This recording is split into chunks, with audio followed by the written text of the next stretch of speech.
Hello, hello. Welcome, everyone. Welcome. Welcome. Thank you. Thank you for your presence, your time, and your energy here today.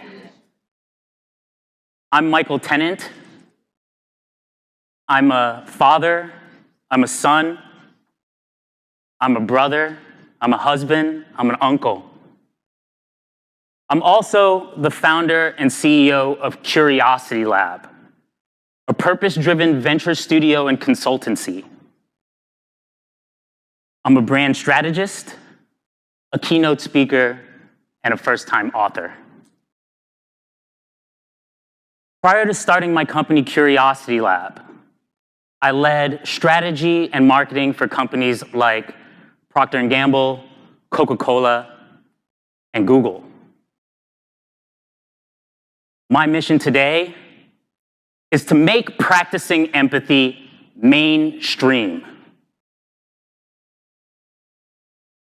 I believe the world would be a better place if we all had more skill in empathy, more emotional intelligence, more patience, more compassion, more generosity.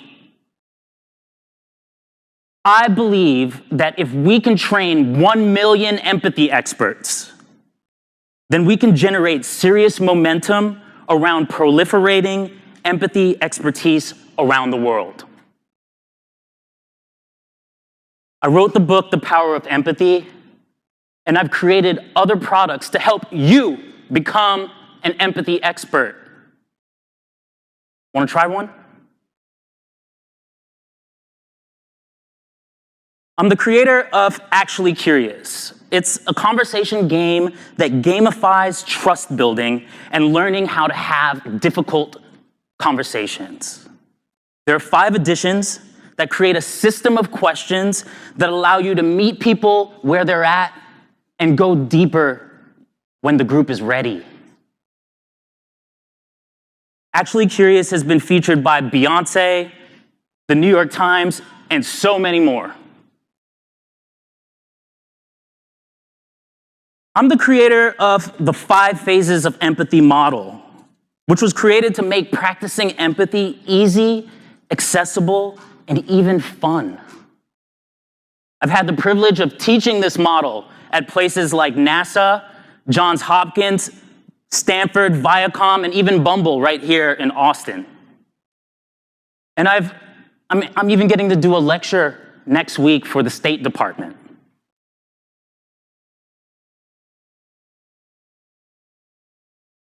I'm the creator of the valuesexercise.com, where you can assess your values in less than 20 minutes. And this web app's been used by over 2,000 people, from individuals to teams across business, tech, nonprofit, and government. And last but not least, I'm the author of The Power of Empathy, a 30-day guide to personal growth and social change.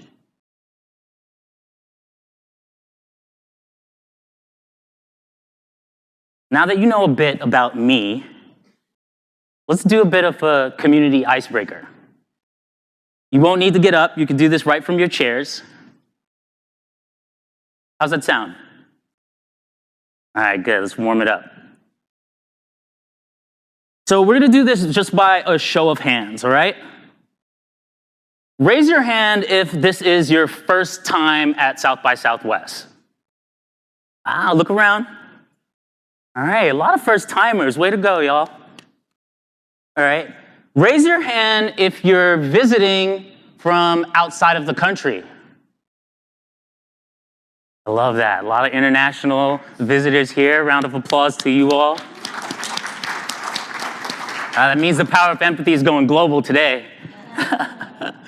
All right. Let's get a little bit more intimate, just a little bit more. All right. How many of you in this room would identify as extroverted leaning? Okay, all right. So I guess, all right, so how many would identify as introverted leaning? Well, 50% of the room, about 10, 20% abstained, it seemed like. All right. I thought since this was a festival that I was going to get like 80% extrovert, so my bias has been debunked here. All right, so last question. How many of you have read The Power of Empathy or heard me speak before?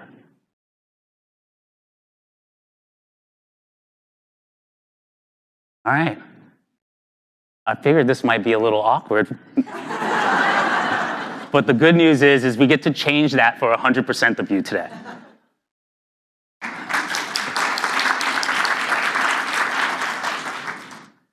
All right, so now that we've warmed up and broken the ice per se, I have an intention-setting question for you all. This is the same intention-setting question that I asked myself in preparation for this talk.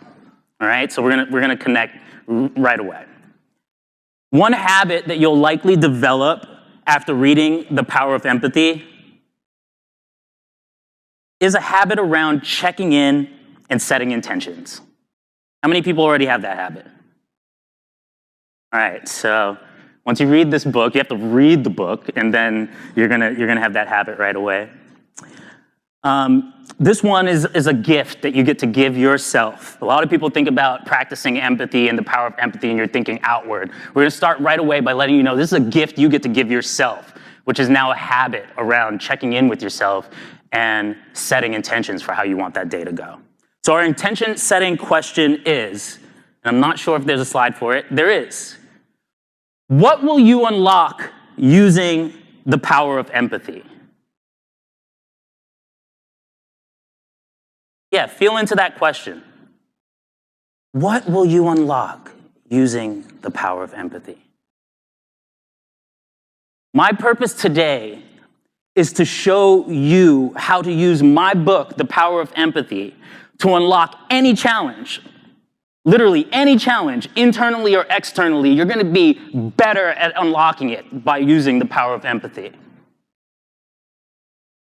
And in return for this, y'all ready? In return for this, I'm going to ask you to join this movement to spread empathy.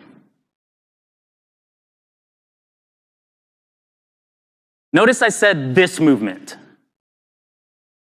Not my movement. It's ours.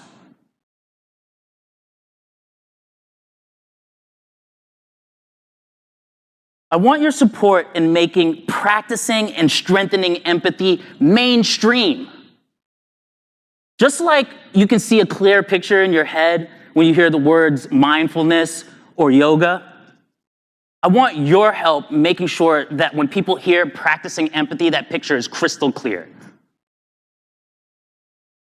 What would it look like to take empathy out of theory or out of taboo and to move it into regular practice?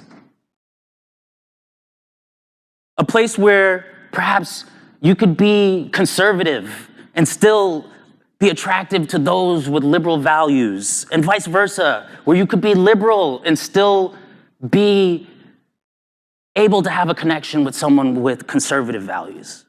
Together in this world, not fundamentally apart. What would that look like?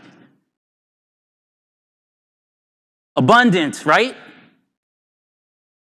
Safer, right? Today, I'll share a mix of stories that you'll get to read in my book, but also ways that I've used the power of empathy since writing the book to remain resilient, to stay on my purpose, and to feel more fulfilled than I ever have in my life. You can also use the lessons in the book to build chemistry in any situation.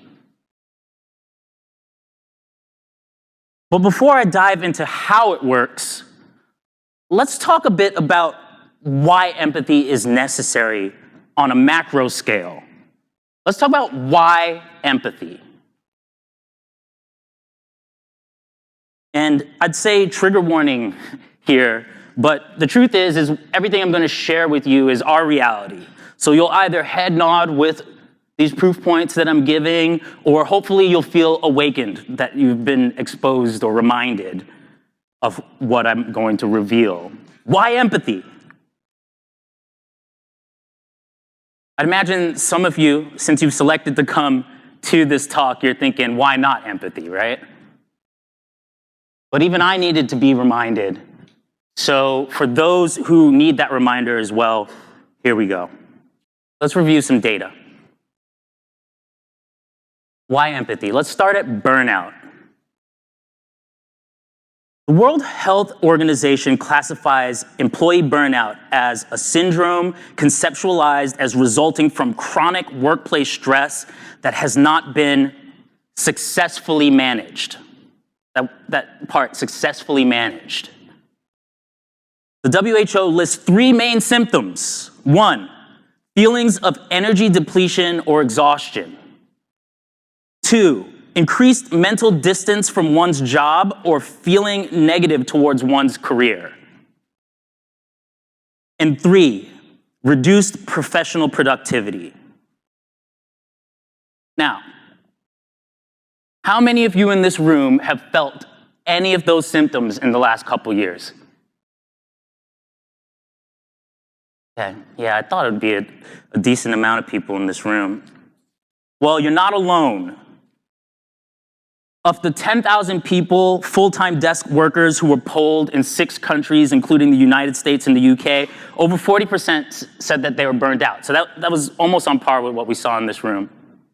Nearly half of 18 to 29-year-olds said that they felt drained. For women, about 46%, and for men, about 37%. Now, let's look at armed conflicts. Yeah. And we could go there, put some in the ledger, and then we're going to talk about what to do about it. Now, let's look at armed conflicts in our world. You cannot ignore the Russia and Ukraine conflict, or the Israel and Hamas conflict. Or can you? I think that's a fair question as we witness signs of empathy fatigue around us. And if you take note of how many armed conflicts are actually going on already in the world that we don't know about or talk about, according to the Geneva Academy, there are more than 100 armed conflicts going on, which is defined as where there's an active war with at least 100 deaths in total and at least 1 related death in the current calendar year. Did y'all know that? I didn't know that either. All right, we're going to start going up from here, and we won't spend a ton of time on this one. But when you look at mass shootings, the following graph shows that over the last 6 years, mass shootings have been up, and this year isn't looking much better. Gun ownership stands as one of the oldest and one of the most politicized and polarized issues in this country. We need more resources teaching emotional restraint and more boots on the ground, not policing, but supporting mental health. And we need that right now. Practicing and teaching empathy presents a near-term solution to add. And finally, mental health. Let's look at mental health in the US. And bear with me because this is the most data heavy we're going to get this whole day. 1 in 20 US adults are experiencing mental illness each year.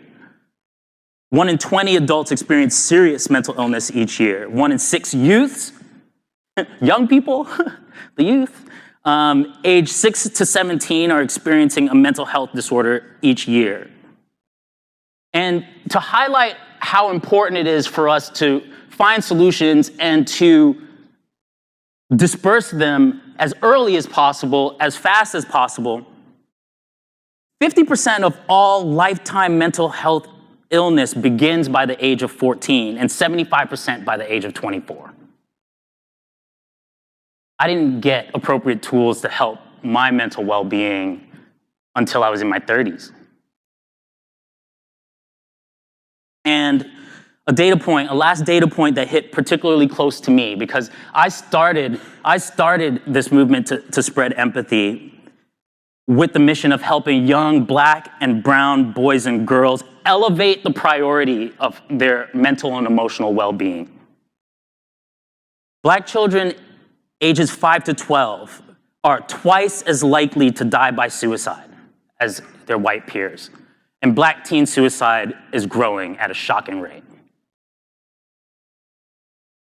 All right, but let's bring some balance to the table and let's talk about data that supports empathy as a solution. Ernst & Young Consulting did a study in 2021 and 2022 and found that workers feel that mutual empathy between company leaders and employees leads to increased efficiency, creativity, job satisfaction, idea sharing, innovation, and even company revenue. Who wouldn't want that? You wouldn't? The other way, you got me. I got you. All right. As for schools, according to the National Institute of Health, teachers with higher levels of empathy tend to be better at perceiving others' emotions and at considering students' needs, leading to more positive relationships. Who can remember a teacher from their past? And was it the one that was a little more attuned to you or the one that was cold that you're remembering? The cold one? Yeah, empathy works that way too, doesn't it? All right. Reports from the Berkeley Greater Good Science Center shows that students who are empathetic are more cooperative in class. Duh, right? And have better relationships with their teachers and are more engaged in school. Additionally, studies show that students who show more empathy tend to have higher GPAs and even greater success in college. Let's talk about empathy as it pertains to supporting conflict resolution. Empathy helps to reduce aggression and helps individuals and groups apply social intelligence. Empathy helps opposing sides to see from the other person's perspective, to sympathize with their emotions, and to build stronger relationships.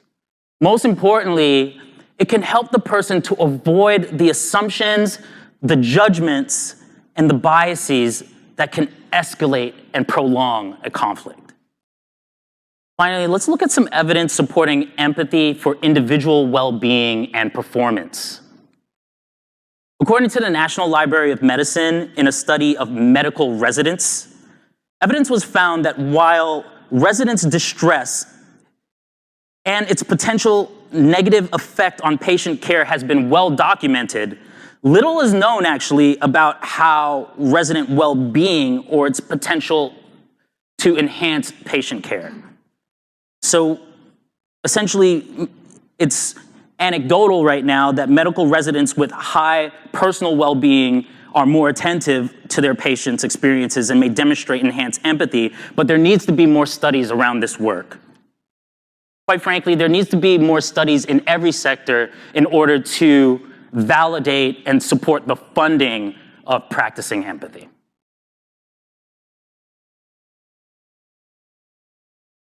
So, my major addition to this equation is making empathy easy and repeatable. I came up with the 5 phases of empathy, the concept behind the book, after navigating the process of healing from grief, loss, and professional setbacks. The Power of Empathy takes readers through my 5 phases of empathy model, along with a 6th phase that's exclusive to the book, for those who want to share and teach the work. Each phase is broken into 5 days, and each day begins with a reflective question, so that you as the reader, you can begin to co-create with the knowledge that you have and practice empathy right away. The question is then followed by education and anecdotes from my life and my journey through loss, healing, and amplified purpose.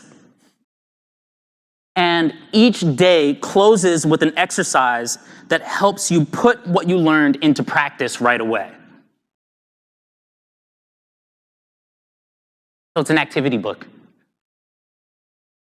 All right, now, I'm not going to take you through my last 4 years living by the power of empathy, but I will give you a gist of how things have gone, take you through each of the 5 phases, and then share a story that helps you to see how I use the power of empathy to get where I am today and to stay on my path to purpose. Y'all ready? All right, hold on to your seats. So in 2017, I quit corporate America. I was dating a wonderful partner who contributed to my growth in ways that I will not get to thank in person. I lost that partner. I lost 2 siblings. I found self-love. I found romantic love. I found purpose. I ended up transitioning from being a marketer to an inventor and thought leader whose muse is empathy. I ended up in the New York Times, then the Today Show, then corporations, schools, and organizations across the world, teaching empathy. Then I bought a home in Florida, had a baby in Denmark, got an investment from Pharrell Williams, navigated headwinds and hardships, published a book, and somehow ended up here to tell this whole story on the stage at South by Southwest. Thank you. So this journey, it started 4 years ago, and today I get to present it to you through the 5 phases of empathy model that helped me to get from there to here.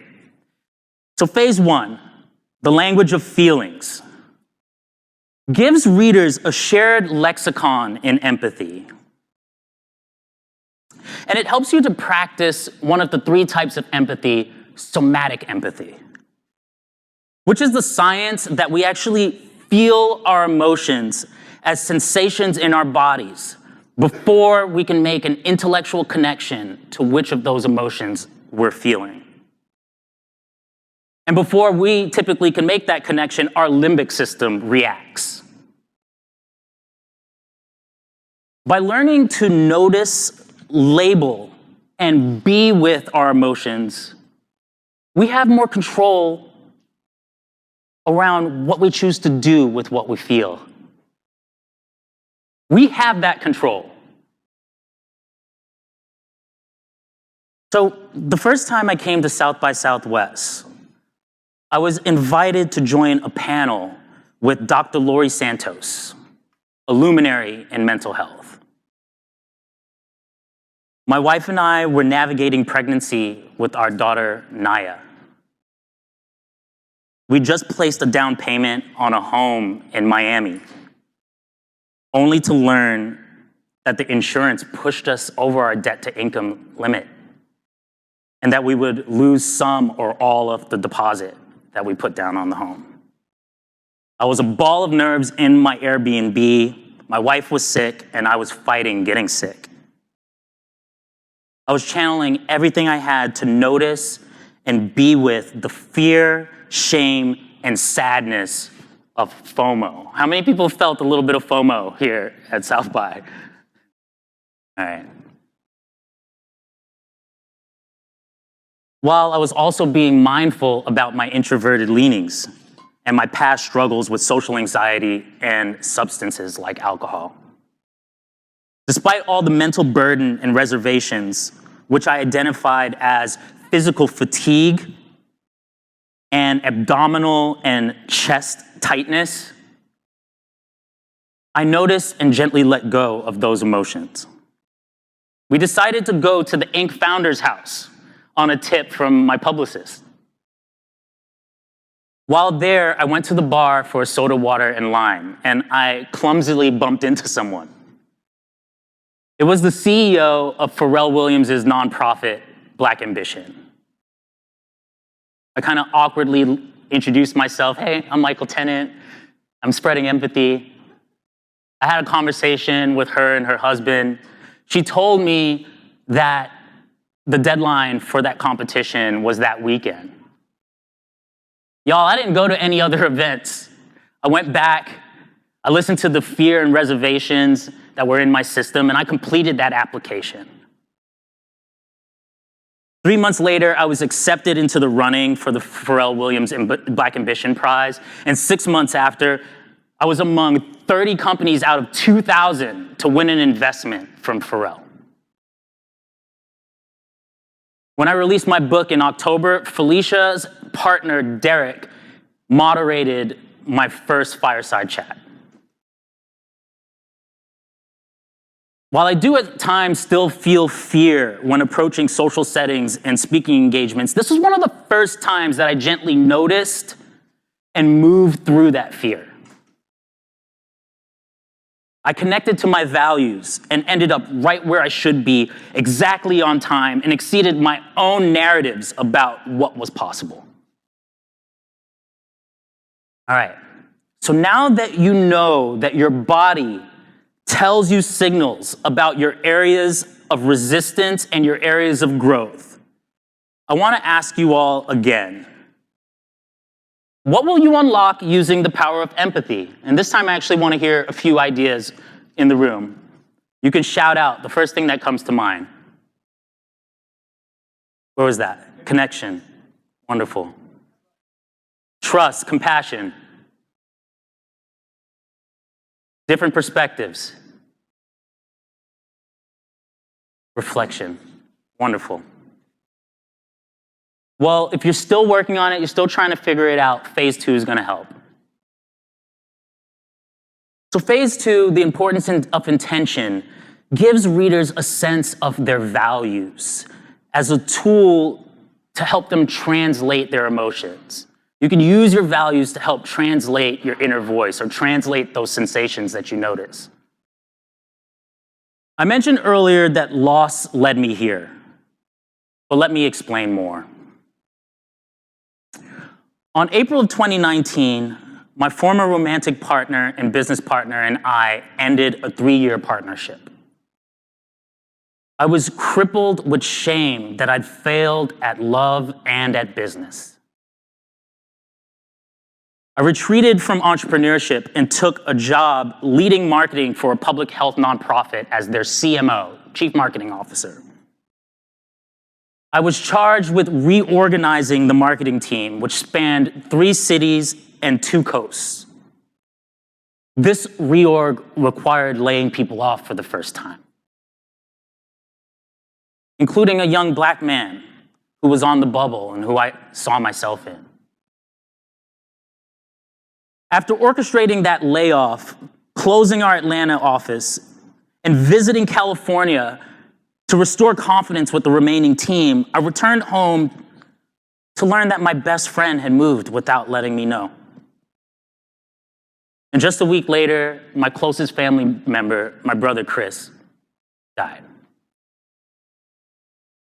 I hit my emotional rock bottom that weekend and also felt very near to death after attempting to escape my pain through drugs.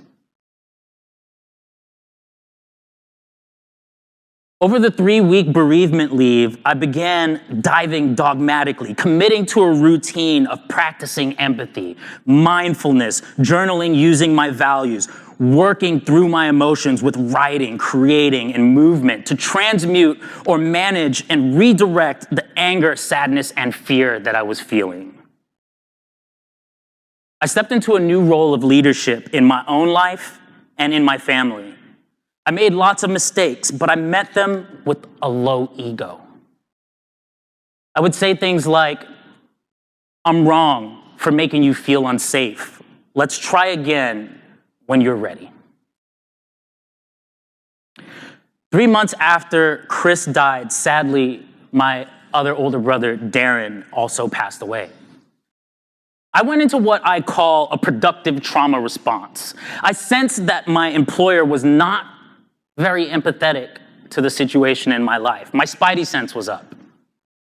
I felt that they were going to fire me, and they eventually did. Prior, I began consulting people close to me, my support network, particularly a mentor who was a lawyer, and he advised me to take out a loan with my W-2 so that I could ride this situation out. I used part of that loan and took a road trip to spread the conversation game Actually Curious and to share my story of wanting and needing to heal. Guided by my values, me, a kid who was sheltered, I was a latchkey kid in Bed-Stuy, Brooklyn. I was recovering from substance abuse, from the substance abuse that I used to mask my social anxiety and my introversion. This young man who had never driven alone, let alone driven through parts of the South, was pursuing healing and growth. I was pursuing my dreams. I noticed that this trip was going to be a personal growth journey, rife with opportunities to notice my limitations and to use my values to overcome them. I drove across the country for nearly 5 months and was on my way east from LA to Florida when lockdown began.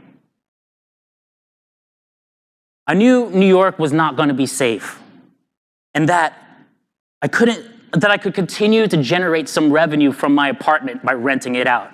I went home to my parents in Southwest Florida and joined them for the longest stretch of time since I was 12 years old and left Bed-Stuy for boarding school in Pennsylvania with Eric and Donnie Trump.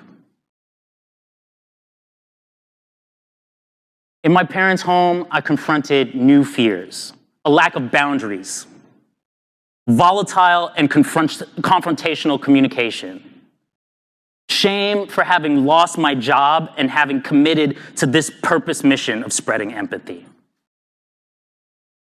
I had to turn inward to stay resilient. And I had to turn inward in order to show my parents love as I was growing. I'd often take space hiding in the house or driving in the car or going to the beach or even to the Starbucks drive-thru to find safety and to connect with my somatic experience. That was my way of restoring safety to my nervous system. I ran a lot. And as I saw flags denoting whichever slice of patriotism that was showing up around in Southwest Florida, fear ran through me.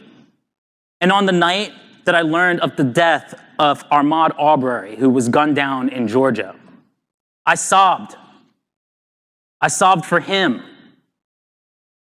I sobbed for his family. I sobbed for Trayvon Martin. I sobbed for Black families. I sobbed for me.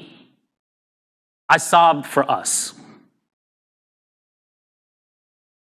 I sobbed, but I was present to the ways in which my sadness and anger actually connected me to a movement,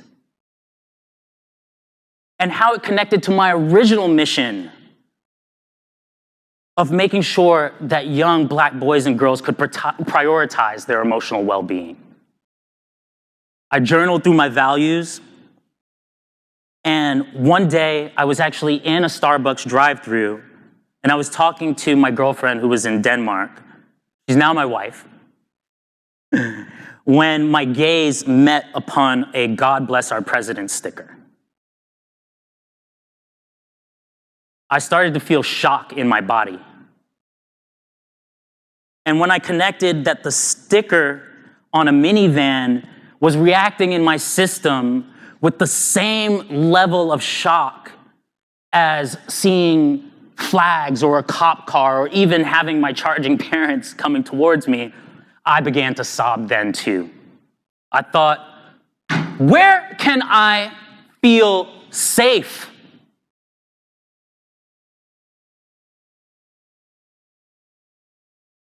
I realized in that moment how many people live in a state of alarm based on the symbols that they see or the interactions that they encounter, just living their lives.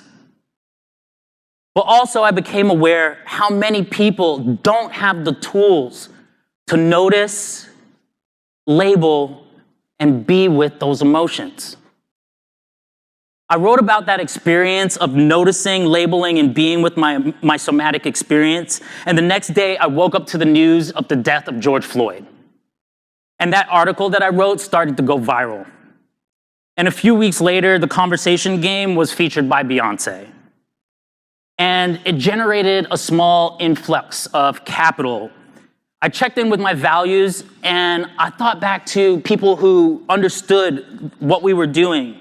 Still in debt and still feeling fear that this window might close, I reached out to a publicist who had put me on a panel. And I said, hey, can you help me tell this story?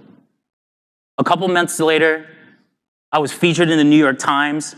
And that story got noticed by the Today Show producers, who released a 5-minute segment on my story with my childhood hero, Al Roker, 3 weeks before Christmas, which paid off that loan that I took out right when I got fired, and paid off my student loans, and left me with over $100,000 to go into the next year and invest into the movement to spread empathy.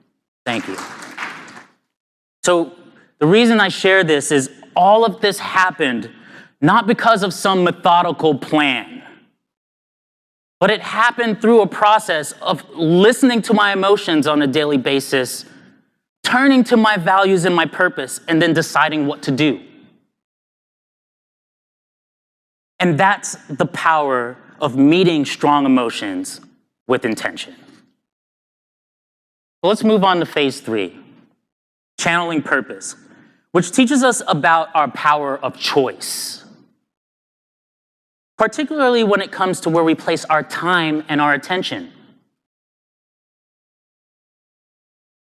So in January of 2021, I closed the year of 2020 realizing, wow, without even trying, I'd spoken at NASA, I'd spoken at Robin Hood, the largest poverty nonprofit. Before I knew it, I'd put together a speaking career. January of the next year, I signed a 9-month contract to train the tools of empathy. Originally, I was asked to come back into an advertising firm and lead partnerships like I had done before in advertising. I checked in with my values, I checked in with my somatic experience, and I sensed a lack of safety. I did not want to return back to that life. I told them I would join their firm, but as an entrepreneur in residence, spreading empathy, and they agreed. It was a blessing. I started training the 5 phases of empathy very similarly to how I teach it today. At first, there was extraordinary excitement at the firm. We did a town hall. The employees who were socially distanced felt more connected than they had ever felt before. Underrepresented employees felt seen and supported. I managed to hold a couple convenings with the C-suite, and a few members were late or they left early. I began to see the uphill battle that would follow. The plan was to train all the executives, train all the people leaders, train all the employee resource group leaders as well. And meanwhile, track the metrics around retention and recruitment of diverse candidates. Around Juneteenth that year, I gave a workshop, and at the end, I was dripping in sweat, and I got absolutely nothing back from the room.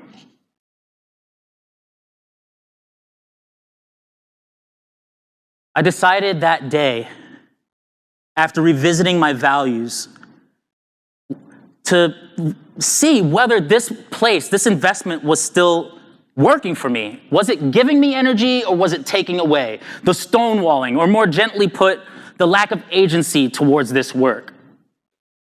It was taken away from my passion, which was so strong at that time. I decided to stop giving new workshops, and I poured all that passion into writing the proposal that became the power of empathy. 4 months later, I was able to sell that proposal to Chronicle Books. And that's how I ended up getting a book deal. I took my energy back and I poured it into something that was going to reach even more people. Now you can find the power of empathy and the 5 phases of empathy that it teaches in bookstores all around the world, on every audiobook platform. Greater scale than I ever would have if I didn't listen to myself and take that energy back. We got 2 more phases here. Phase 4, from empathy to impact. So from empathy to impact urges us to audit the places in which we invest our energy, from ourselves outward to our communities, and to use that awareness to make new choices.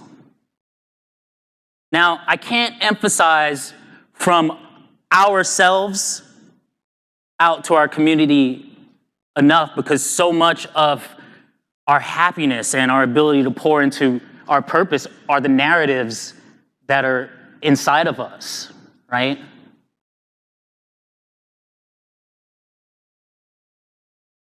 It's not selfish to do this kind of audit, because the more empathy we get is the more empathy we can give, and consistently. You know, this isn't to say be selfish. I'd say this is more like get comfortable speaking up about your needs, and get comfortable honoring others when they have the confidence and safety with you to do so. It makes for more honest and more harmonious long-term relationships, real teamwork, and real love. So vulnerably, I'll tell you that the last 18 months leading into 2024 have been very challenging. Long removed from the days in which I wrote the communication strategy, 1 Million Empathy Experts, in which my goal with that was to, and is, to lower the bar of what it means for all of you to feel confident calling yourselves an empathy expert, but also to raise access to the tools needed for everyday people to feel confident providing support when someone that they know is in need. All right, so lower the bar to this titles that we need in order to feel like we can be supportive, and raise the tools so that you can actually feel confident when you're called on for that support. After moving my family to Florida, only to hear the governor say, "Florida is where woke goes to die." And while I'd never, ever called myself woke, I was pretty sure that some of the people I met would call me that. And then after seeing the strike down of abortion rights and the strike down of affirmative action rights at our highest courts, and after hearing close friends tell me, Michael, close friends who are leaders in the DEI space say, now is not the time for you to position empathy through a DEI lens. I was feeling fear, sadness, anger, and even shame for putting my family in this situation. I meditated for a time, and I felt that fear showing up as a strangling sensation around my throat. I've felt this sensation before. The people who share my values of love over hate, you've probably felt this sensation before. I now know that when I feel this sensation in my throat, it actually means that I have something important to say. I was gentle with myself. I spoke lovingly to myself. And out emerged from my gut, I'm here to make Florida ground zero for the empathy movement. Now, look, I'm not sure if that strategy line ever made it into press, but it's kept me alive when I've felt down. And I'm pretty sure it's inspired a few others too. A check-in on how it's gone being in Florida for the last couple years. My travels have kept me from deepening into the community as much as I would like, but I am proud to say that we're settled in. We have a few growing friendships. My daughter Naya is in school now. She's 18 months, and she's having a lot of fun. My parents, knowing that we needed some support and something that I would, in the past, had felt shame with accepting, they gifted us half a year of daycare for Naya. My wife and I were entrepreneurs, and raising a newborn while running a business is very hard, and they came in to help. I returned to the power of empathy to help me detach and to think through what my emotions and values have to say about how to move forward. And that process has led me to lean into fear of reaching out to my network, to asking people, strangers like you, to help even before you know anything about me. Very recently, a person I reached out to and who surprised me was a mentor of mine. His name is Sean Dove. Not even 5 months ago, I would have been terrified to reach out to Sean because the last time I tried to reach out to him, he didn't respond. Sean's former organization, the Center for Black Male Achievement, was the blueprint behind former President Obama's My Brother's Keeper. Sean responded to my note right away. He thanked me for having sent him my book. And when we connected, he told me that he was inspired by my mission to recruit 1 million empathy experts. He said my book was giving him strength and that I'd have no idea of all the lives that this piece of God's work, he called it, I would have no idea how many people this would touch. He told me to keep going. He told me that I was 3 feet from gold. He affirmed me. He played back my own words that are written in my book to me. I read Sean's book and I was blown away by the similarities in our path. Sean reminded me that there's abundance all around us. We just need to look, and we just need to be brave enough to receive it.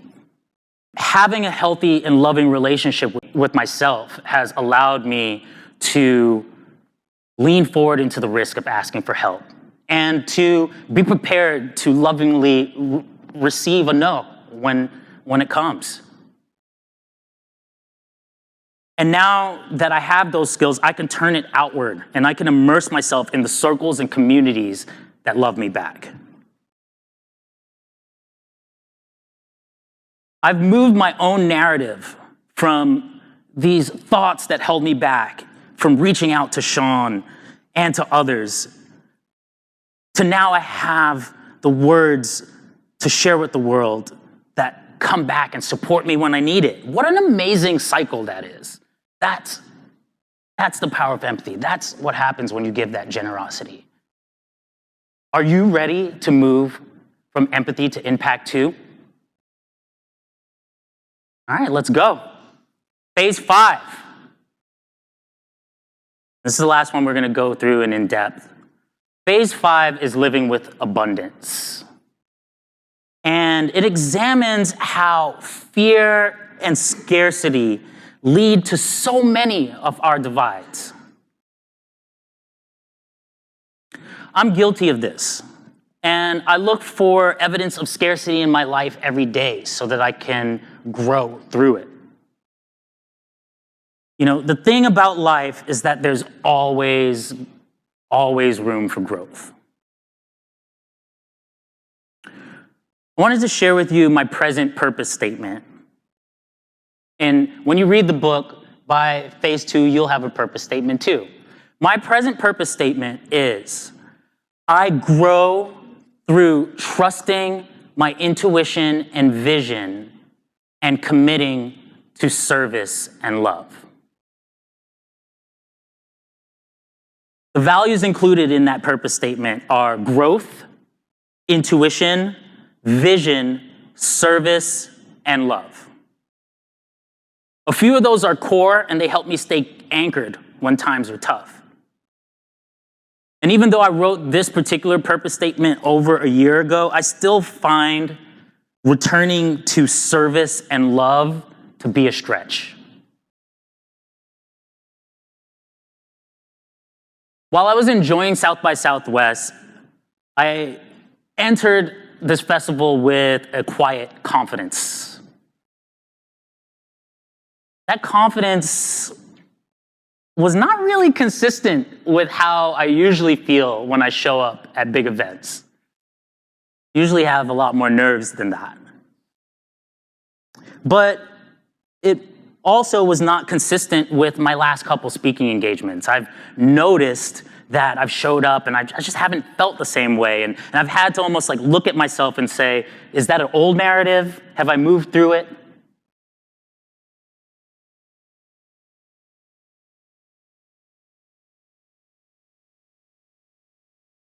So I've been opening to this possibility. I've been following my gut, and a couple nights ago, I had a dinner with a friend, and she's brilliant.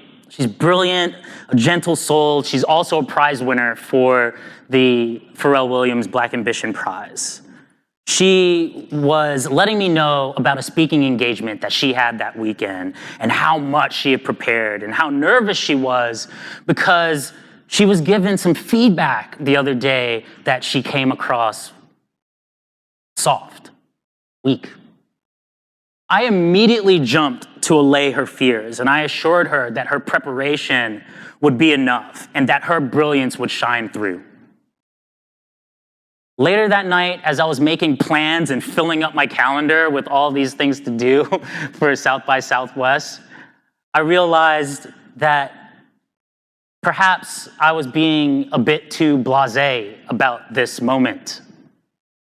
I realized that her preparation had inspired me. I realized that that lack of fear was actually a different kind of somatic experience that I hadn't noticed. Oftentimes, when I'm nervous, I get so chill about the moment in order to stay present and not worry about it that I later on regret it.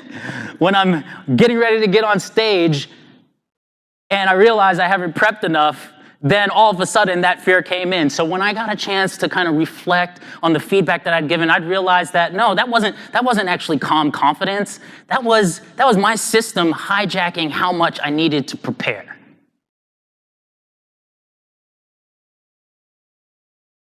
I've forgotten that moments of fear that I had in the past when I winged it, sometimes successfully or sometimes not, started with me kind of ignoring the gravity of the moment. And you all, the opportunity to connect with you and ask you to join the movement to spread empathy, well, that's way too much, way too important to just wing it.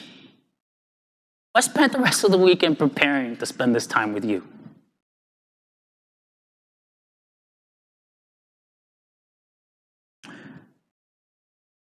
Look, for a moment, I had begun to run this mixtape through my mind. Look at all the big names on this stage, from Brene Brown to Esther Perel, my heroes. Who am I to think that I could just wing this? Who am I to think that I could stand out in this crowd? I'm me. I'm all of you.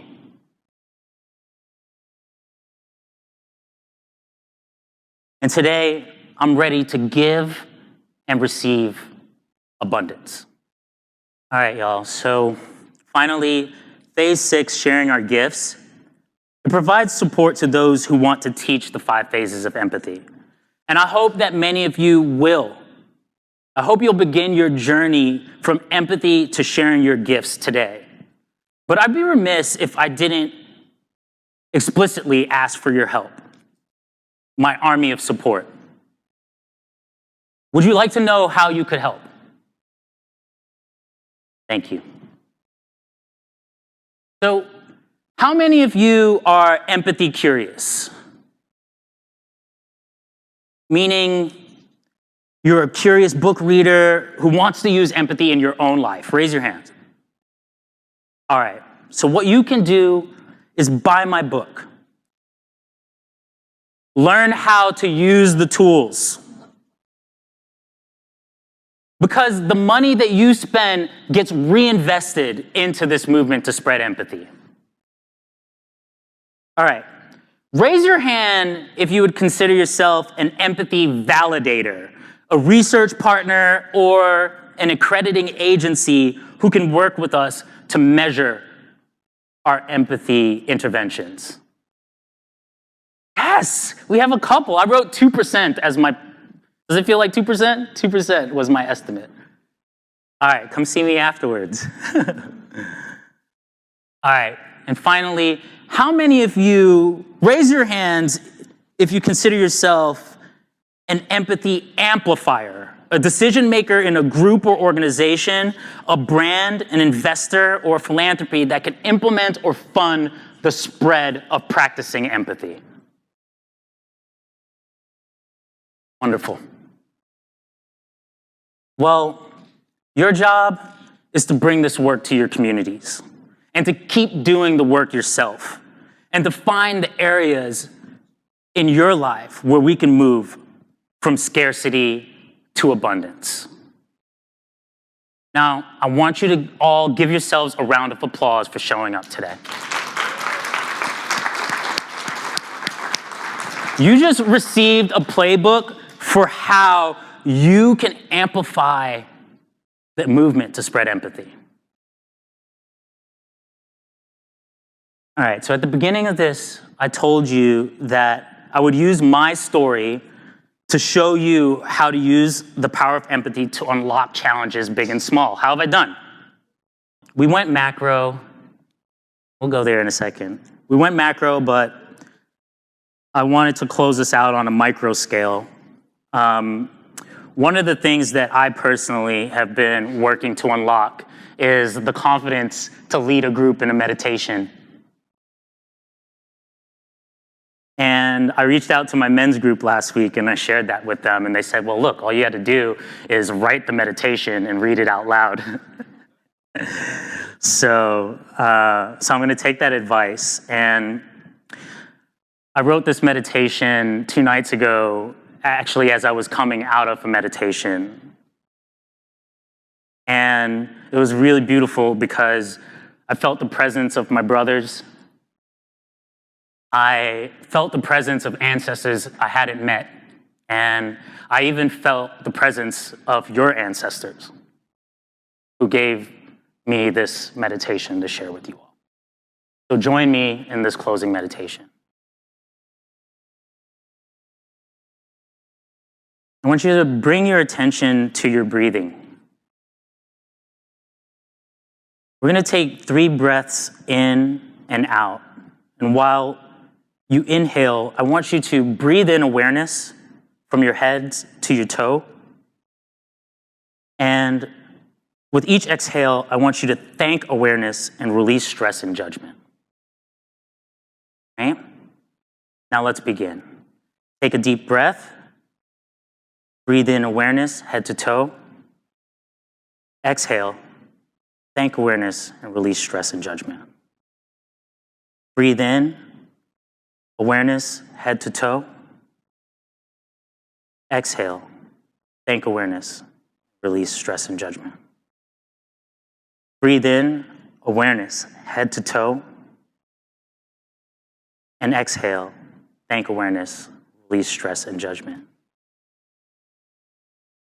And as your breath resumes to its normal pace, I want you to repeat these words in your mind or out loud. I am good. I am good. I have always been good. I will always be good. I will attract and amplify good. Let's do that 2 more times. I am good. I have always been good. I will always be good. I will attract and amplify good. All right, 1 more time. I am good. I have always been good. I will always be good. I will attract and amplify good. Thank you.